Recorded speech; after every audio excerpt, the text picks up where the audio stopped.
Peut-on investir au pays quand on vit dans la diaspora? C'est la question que beaucoup de jeunes se posent, qui vivent dans la diaspora et qui ont réussi dans la diaspora. Mais dans cette vidéo, je vais vous montrer que c'est possible. C'est possible de revenir dans son pays, c'est possible d'investir massivement dans son pays. Parce que les gens le font et ce sont les jeunes qui le font. Dans cette vidéo, je vais vous montrer ce qu'un jeune Togolais fait dans son pays d'origine, au Togo.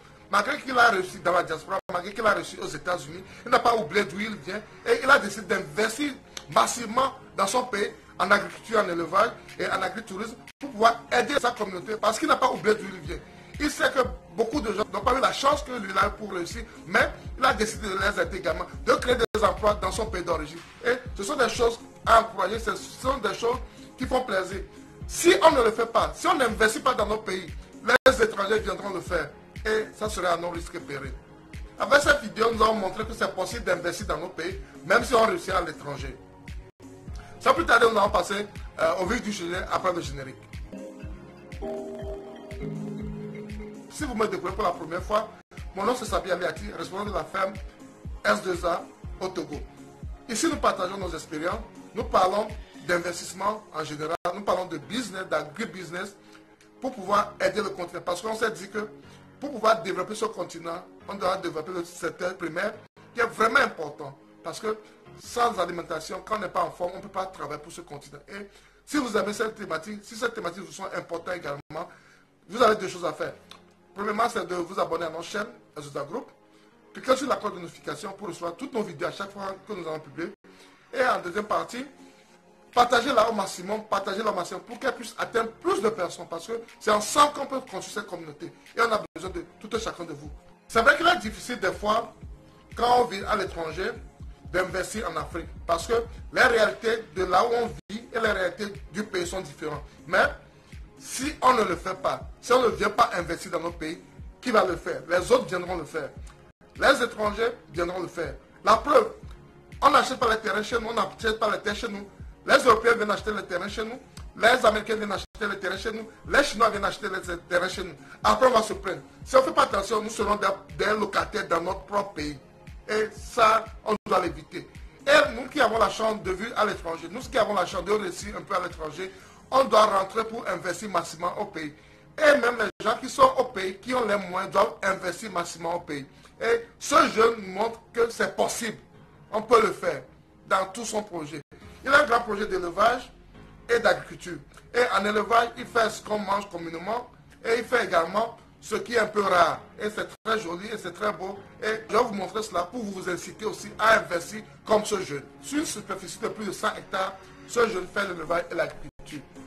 En élevage, qu'est-ce qu'il fait? Il fait les animaux qui sont un peu rares, les animaux qu'on avait la chance de voir quand on était petit, qui n'existent même plus, qui finissent parce que le braconnage et la chasse sont en train de les éliminer. Si on ne fait pas attention, nos enfants n'auront plus la chance de voir ces animaux.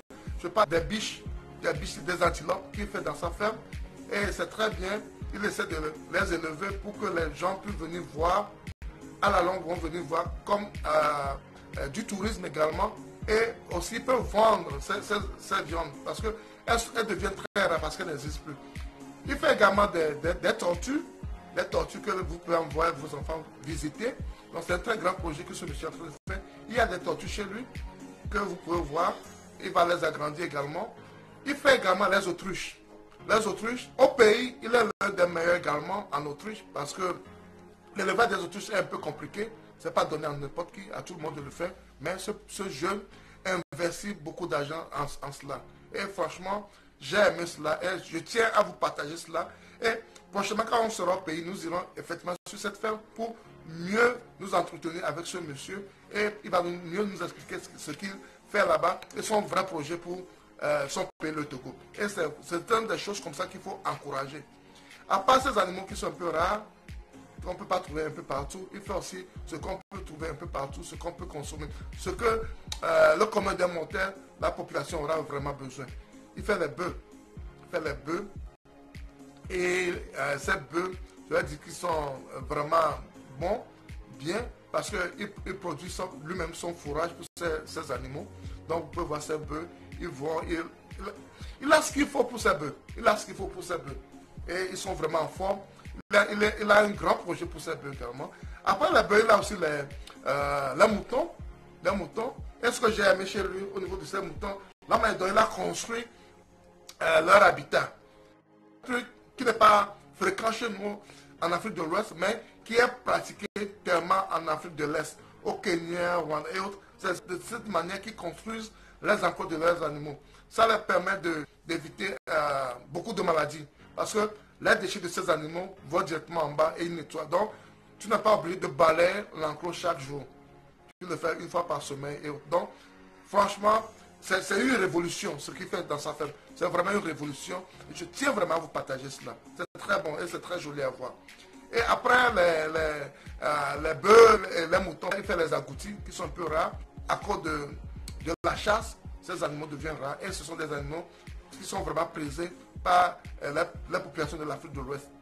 Et si on ne les élève pas, ils vont disparaître un jour. Et merci à ces jeunes qui prennent l'initiative de faire ce genre de production pour pouvoir aider la communauté.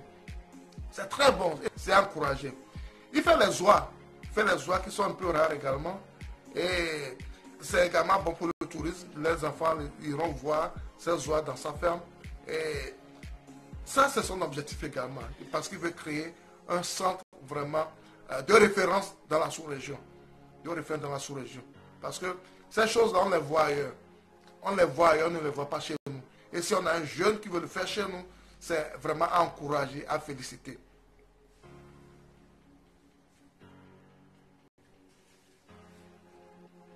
Il y a plein d'autres animaux. Nous avons par exemple les poules. Les poules, il a les brahmas. Il a les brahmas. Il a les dindons. Bon, il fait plein de choses.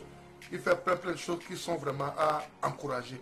Et franchement, des jeunes comme ça, il faut les encourager dans leur projet, il faut les soutenir dans leur projet pour qu'ils puissent réussir ce projet. Peu importe le nombre d'années que vous faites à l'étranger, vous pouvez faire quelque chose pour votre pays.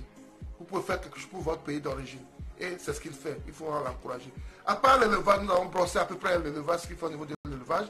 Il fait également l'agriculture. Il fait l'agriculture. Et ce qui est intéressant chez lui, c'est qu'il n'utilise pas de produits chimiques dans son agriculture.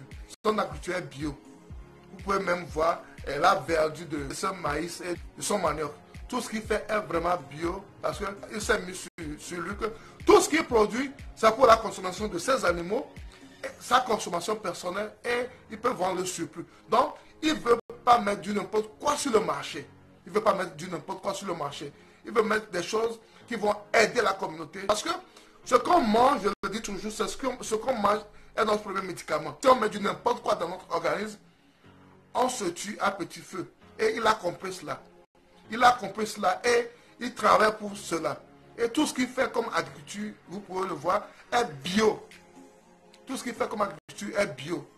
Et franchement, je suis vraiment content d'avoir des jeunes qui ont compris. Ils créent les emplois et ils veulent donner aussi la santé à sa population. Il n'est pas focus, il n'est pas focalisé sur make money, mais il est focus aussi sur la santé de la population. Il est focus aussi sur la santé de la population. Et c'est vraiment à encourager. C'est vraiment à encourager. Si vous avez aimé cette vidéo, abonnez-vous à notre chaîne, likez la vidéo. Partagez-la au maximum pour qu'elle puisse atteindre plus de personnes pour donner la motivation aux jeunes qui veulent également investir au pays et qui pensent qu'ils n'ont pas encore le temps, alors que le bon moment c'est maintenant. Le bon moment c'est maintenant. C'était Sabi. À la prochaine.